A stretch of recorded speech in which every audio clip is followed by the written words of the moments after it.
Previous year question discuss. तो hello everyone, आज हम एक ऐसे चैप्टर के प्रीवियस ईयर क्वेश्चन डिस्कस करने वाले हैं जो आपके एग्जाम में आने के चांस बहुत ज़्यादा हैं। और ये सिर्फ क्वेश्चन नहीं है, इनके साथ हम कुछ इम्पोर्टेंट टिप्स और ट्रिक्स भी शेयर करेंगे जो आपको इन्हें सॉल्व करने में मदद करेगी। तो अगर आप अपने मार्क्स इंप्रूव करना चाहते हो तो इस वीडियो को एंड तक जरूर देखें। चलो शुरू करते हैं और देखते हैं कि कैसे इन क्वेश्चन को टैकल करते हैं। तो हम और पहले भी बहुत से चैप्टर्स के ह्यूमन फिजियोलॉजी से क्वेश्चन PYQ कर चुके हैं, तो आज हम और आगे करेंगे। और हम इस चैप्टर के कुछ कर चुके थे और आज हम स्टार्ट करने वाले हैं जहां से हमने पिछली वीडियो में एंड करा था, उससे आगे आज हम यहां स्टार्ट करेंगे। तो क्या आप तैयार हैं कुछ इंटरेस्टिंग और चैलेंजिंग क्वेश्चन देखने के लिए? कौन क्वेश्चन को सॉल्व करके आप अपने मार्क्स बढ़ा सकते हो, तो आज हम बात करते हैं ह्यूमन फिजियोलॉजी के एक चैप्टर है न्यू लोकोमोशन एंड मूवमेंट, जिसके हम कुछ क्वेश्चन कर चुके थे। तो स्टार्ट करेंगे आज हम आगे। और अगर आप और भी चैप्टर्स के PYQ करना चाहते हैं तो मैंने और भी चैप्टर्स के स्टार्टिंग से PYQ कराए हैं इस चैनल पे, तो आप जाके देख सकते हैं। एंड देन आज हम यहीं से स्टार्ट करने वाले हैं। तो स्टार्ट करते हैं बिना टाइम वेस्ट किए। What is sarcomere? तो सबसे पहले पढ़ते हैं पार्ट बिटवीन 2 H लाइन्स। तो ये गलत है, H लाइन सार्कोमियर के पार्ट्स नहीं होते, तो ये नहीं होगा। दूसरा है पार्ट्स बिटवीन 2 A लाइन्स, ये गलत है, A लाइन्स नहीं होती, A बेंड होते हैं, तो ये भी गलत है। पार्ट्स बिटवीन 2 I बेंड, ये गलत है, I बेंड के बीच का पार्ट नहीं होता सार्कोमियर, I बेंड पार्ट बीच का पार्ट नहीं होता। थर्ड है पार्ट्स बिटवीन 2 H लाइन्स, ये सही है, सार्कोमियर को 2 Z लाइन्स के बीच का हिस्सा कहते हैं। क्या कहते हैं? सार्कोमियर को हम 2 Z लाइन्स के बीच का हिस्सा कहते हैं, तो इसका करेक्ट होगा D वाला। आई होप आपको बहुत अच्छे से समझ आया होगा सार्कोमियर के बारे में।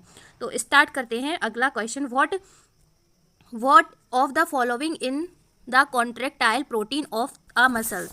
What of the following contractile protein of muscles?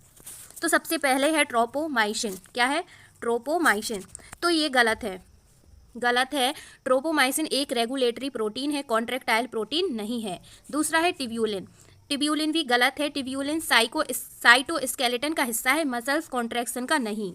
Myosin, ये सही है, मायोसिन कॉन्ट्रैक्टाइल प्रोटीन है जो मसल्स कॉन्ट्रैक्शन में इंपॉर्टेंट रोल प्ले करता है, तो B वाला करेक्ट हो जाएगा। ऑल ऑफ दीज ये गलत है बिकॉज सिर्फ मायोसिन कॉन्ट्रैक्टाइल प्रोटीन है, तो ये भी गलत हो जाएगा। 13 वाला रीड करेंगे केयरफुली और मैं आपको एक ट्रिक्स भी बताऊंगी कि आप पहले कैसे सॉल्व करें। पहले आप क्वेश्चन को केयरफुली पढ़ें।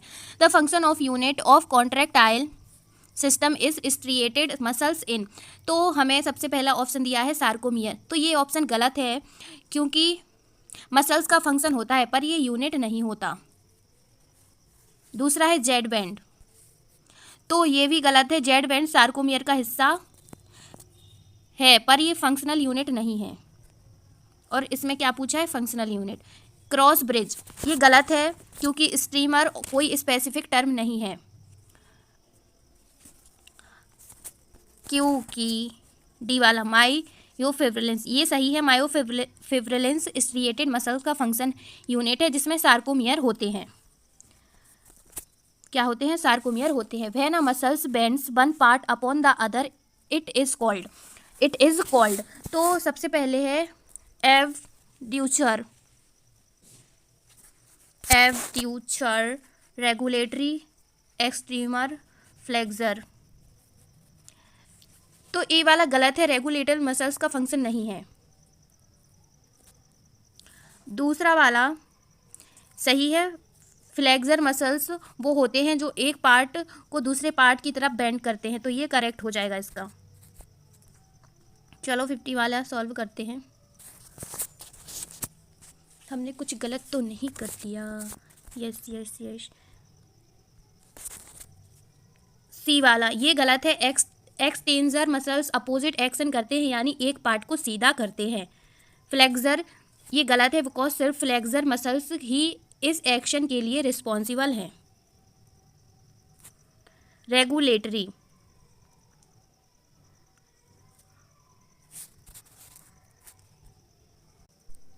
Match the following column and select the correct option. तो सबसे पहले है फ्लोटिंग रिब्स, सबसे पहला है फ्लोटिंग रिब्स, फिर एक्रोमियंस, स्कैपुला, ग्लिनॉइड कैविटी। तो फ्लोटिंग रिब्स क्या होते हैं? फ्लोटिंग रिब्स क्या होते हैं?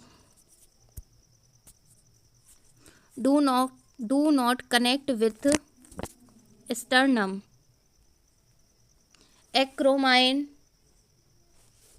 Head of the humerus, scapula, clavicle, glenoid cavity, located between second and 17th ribs. तो कौन सा है? ए का थर्ड,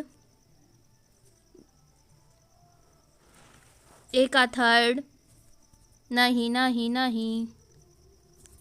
तो आई होप आपको समझ आ गया होगा। Select the correct option.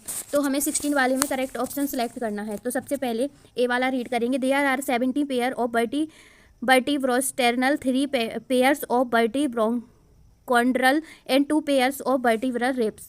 तो ये सही है बिकॉज ह्यूमन बॉडी में 7 पेयर वर्टिब्रोन्स स्टर्नल रिब्स होते हैं जो स्टर्नम से डायरेक्टली कनेक्ट होते हैं। 3 पेयर्स वर्टिब्रोकॉन्ड्राइल रिब्स होते हैं जो स्टर्नम से इनडायरेक्टली कनेक्टेड होते हैं। क्या होते हैं? इनडायरेक्टली कनेक्टेड होते हैं। और 2 pairs vertebral ribs floating ribs होते हैं जो वेंट्रल कॉलम से अटैच होते हैं लेकिन स्टर्नम से नहीं होते हैं। तो ये क्या है? सही है। चलो 18th, 19th and 10th pair of ribs articulate directly with sternum.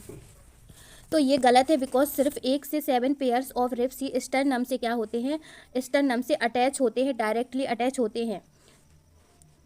11th and 12th pair of ribs are connected to sternum with the help of hyaline cartilage. तो ये गलत है बिकॉज 11th और 12th pair of ribs sternum से connect नहीं होते, ये floating ribs से है। Each ribs is flat thin bone and all the ribs are connected dorsally to the thoracic vertebra and ventrally to the sternum. गलत है because सिर्फ true ribs ventrally sternum से कनेक्ट होते हैं जबकि फ्लोटिंग रिब्स स्टर्नम से connect नहीं होते हैं। तो करेक्ट हो जाएगा ए वाला। 70 रीड करते हैं। Out of X pair of ribs in human body, humans only by pairs are true ribs. Select the option that correctly represented value of X and Y and provide their explanation. X is equal to 12, Y is equal to 5. True ribs are attached dorsally to ventral column and sternum on the 2 ends. तो ये क्या है? ये सही है। ये सही है बिकॉज ह्यूमन में टोटल 12 पेयर्स ऑफ रिब्स होते हैं। कितने होते हैं? 12 पेयर्स ऑफ रिब्स होते हैं जिनमें से 7 ट्रू रिब्स होते हैं जो डॉर्सली साइड पर वर्टिब्रल कॉलम से और वेंट्रल साइड पर स्टर्नम से अटैच होते हैं। बी वाला रीड करेंगे। X equal to 24, Y equal to 2। The true ribs are dorsally attach to the ventral column but are free on ventral side. ये गलत है बिकॉज ह्यूमन में सिर्फ 12 पेयर्स ऑफ रिब्स होते हैं, 24 नहीं। और ट्रू रिब्स वेंट्रल साइड पर स्टर्नम से अटैच होते हैं। कहाँ होते हैं? वेंट्रल साइड पर स्टर्नम से अटैच होते हैं। तो इसका करेक्ट हो जाएगा ए वाला। चलो सी वाला रीड कर लेते हैं। X equal to 24 and Y equal to 12। True ribs are dorsally attach to ventral. ये गलत है। X equal to 12 and Y equal to 70। True ribs attach dorsally to ventral column and ventrally to sternum. ये भी गलत है। Which of the following is not a function of skeletal system? Production of body heat, locomotion, production of erythrocyte, storage of minerals। तो सबसे पहले वाला है production of body heat. तो स्केलेटल सिस्टम के फंक्शन में से एक फंक्शन को आइडेंटिफाई करना है जो। तो सबसे पहला है ए वाला। ये फंक्शन स्केलेटल सिस्टम का नहीं है। बॉडी हीट का प्रोडक्शन ज़्यादातर मसल सिस्टम और मेटाबॉलिक से होता है जबकि स्केलेटल सिस्टम का मेन फंक्शन सपोर्ट, प्रोटेक्शन और मूवमेंट में मदद करता है। तो ये तो नहीं होगा। दूसरा है लोकोमोशन। ये फंक्शन स्केलेटल सिस्टम का है बिकॉज बोन और मसल्स मिलकर मूवमेंट में मदद करते हैं। तो ये हो सकता है। ये भी इसका प्रोडक्शन ऑफ एर्थ्रोसाइट, ये भी स्केलेटन सिस्टम का फंक्शन है बिकॉज बोन मैरो में एर्थ्रोसाइट रेड ब्लड सेल का प्रोडक्शन होता है। ठीक है, होता है। स्टोरेज ऑफ मिनरल्स, ये भी स्केलेटल सिस्टम का फंक्शन है बिकॉज बोन मिनरल्स जैसे कैल्शियम और फॉस्फोरस में स्टोरेज होते हैं। तो भाई कौन सा करेक्ट होगा? तो सारे करेक्ट हैं, बस एक को छोड़ के, और वही हमें बताना था, तो करेक्ट ये हो जाएगा। बाकी ये सब करेक्ट हैं, पर इनकरेक्ट बताना था, तो ये हो जाएगा। Glenoid cavity articulate, glenoid cavity articulate, glenoid cavity articulate का ग्लेविनॉइड कैविटी का आर्टिकुलेट कैसे होता है, हमें ये बताना है। तो क्लेविकल एंड स्कैपुला, ये गलत है, बिकॉज ग्लिनॉइड कैविटी स्कैपुला का पार्ट है और ये दूसरे स्कैपुला से आर्टिकुलेट नहीं होती। ह्यूमरस विथ स्कैपुला, ये गलत है, बिकॉज ग्लिनॉइड कैविटी और एक्रोमेनाई का डायरेक्ट आर्टिकुलेट नहीं होता। क्लेविकल विथ एक्रो, ये गलत है, ये आर्टिकुलेट नहीं है। स्कैपुला विथ एक्रो, ये भी गलत है, तो करेक्ट है बी वाला, ह्यूमरस विथ स्कैपुला, ये सही है, बिकॉज ग्लिनॉइड कैविटी ह्यूमरस के साथ आर्टिकुलेट होती है, जो सोल्जर जॉइंट बनाते हैं। क्या बनाते हैं? सोल्जर जॉइंट बनाते हैं। Three of the following pair of the human skeleton part are correct match with their respective exclusive skeleton category and one pair of not match, identify not match pair. हमें not match pair को क्या करना है? Identify करना है। तो human skeleton pairs के part के पेयर्स को उन्हें रिस्पेक्टिव कैटेगरी के साथ मैच करना है और नॉन मैचिंग पेयर आइडेंटिफाई करना है। तो सबसे पहले है स्टर्नम एंड रिब्स, ये एक्सियल स्केलेटल का हिस्सा है जो ये मैचिंग है। दूसरा है क्लेविकल एंड ग्लिनॉइड कैविटी, ये अपेंडिकुलर स्केलेटन का हिस्सा है, तो ये भी मैचिंग है। ह्यूमरस एंड अल्ला, ये अपेंडिकुलर स्केलेटन का हिस्सा है, तो ये भी मैच है। मेलस एंड स्टेप्स, ये ईयर ऑसिकल्स हैं, लेकिन ये एक्सियल या अपेंडिकुलर स्केलेटन का हिस्सा नहीं है, तो ये नॉन मैचिंग पेयर से। और हमें क्या बताना था? नॉन मैचिंग बताना था, तो यही हो जाएगा।